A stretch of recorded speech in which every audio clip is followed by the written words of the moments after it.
Is there any evidence that Sodom actually existed? Now, here's the thing. Archaeology has proposed a number of different sites over the years, but none of them are universally accepted. Back in the 70s and 80s, the sites of Bab Edra and Numera on the southern side of the Dead Sea seemed like promising candidates, but they aren't exactly in the locations that the Bible describes. And later archaeology seems to dispute some of the earlier claims of their destruction dates. Then in 2021, there was Tel al-Hammam on the northern side of the Dead Sea that was said to have been destroyed by a cosmic airburst. They described melted pottery, shocked quartz, and human remains being dismembered by a blast hotter than the sun.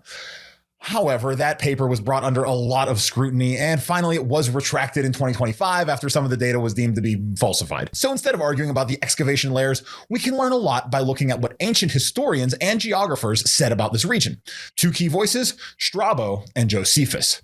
Strabo was a Greek geographer writing in the early 1st century AD. In his major work, called Geography, he describes the area around the Dead Sea, what the Bible calls the Salt Sea, as a land scarred by fire and disaster. There are indeed many evidences still remaining of the catastrophe which befell the cities, and even the land itself is full of salt and barren, the flames issuing from the ground and the odor of smoke, even to this day. Strabo is writing nearly 2,000 years after Genesis 19, and yet he says that the land still remembers, with visible destruction and uninhabitable ground. From Strabo's perspective, the destruction of Sodom and Gomorrah were historic events that still had lasting effects on the land itself. Likewise, the Jewish historian Josephus, writing around 75 AD, affirms that the area was seen as a permanent memorial of divine judgment. In his book, The Jewish War, he says the country of Sodom remains even now as a witness to the wrath of God. It is burnt up and bears nothing but ashes. And again, in Antiquities of the Jews, he writes, the traces of the 5 cities are still to be seen, for the smoke continues to arise from the ground, and the region smells of brimstone. Notice that both of these writers are saying visible ruins, barren land, sulfurous smells, and ongoing smoke. They believe that the landscape itself bore testimony to the truth of the biblical narrative.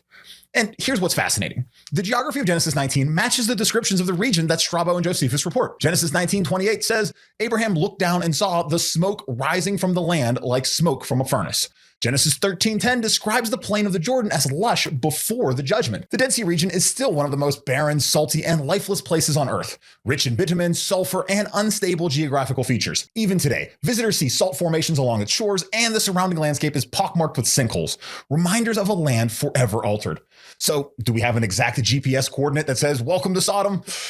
No, but that's okay.